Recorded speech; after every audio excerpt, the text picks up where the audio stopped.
Today's project, house project, is wallpapering our breakfast area here. And so we wanted to have a little bit of a different room experience, and so we didn't want everything painted the same color. So we wanted to do some wallpaper in here. So we wanted to have this grass cloth kind of look, and if you look up the prices of grass cloth wallpaper that have actual cloth in them, it is extremely expensive.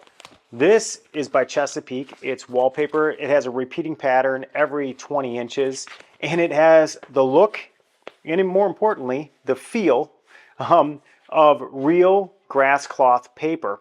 Now this is the blue, but it comes in other colors such as light gray, green, and aqua.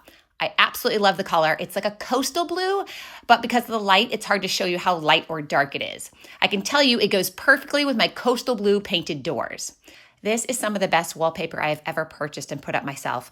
While it is faux grass cloth, this paper has a wonderful texture that makes it feel like real grass cloth to the touch. It looks amazing, plus the paper is thick, so we never worried about tearing the paper during the installation process. Okay, here is the before room that we wallpapered. The wallpaper is pre-pasted non-woven blend material.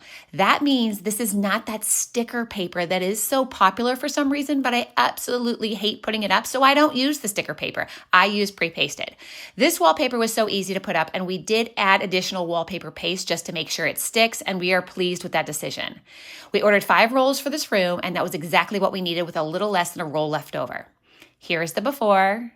And ta-da, here is the after. So as you can see, we did this room and it has really, it's a fairly good sized room. It has really long pieces.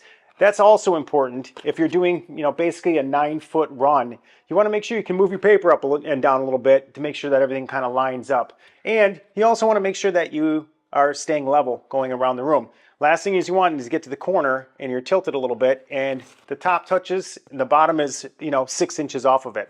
So we wanted to do that. You could see that this paper, I'll put a link in the description below. This is by Chesapeake. Check it out. This is grass cloth looking paper. It's not the cheapest that you're going to get, but it's also not the most expensive, and it's not grass cloth pricing. So check this out. We'll put a link in the description below. It comes in other colors and things like that too, but blue is what we do. And so blue is the color of what we have. And so that's really it. I have approval from my littlest critic. Come here, littlest critic. So that's it. Subscribe to our channel. Super thanks is always welcome, and we'll see you next time. Thanks. Go.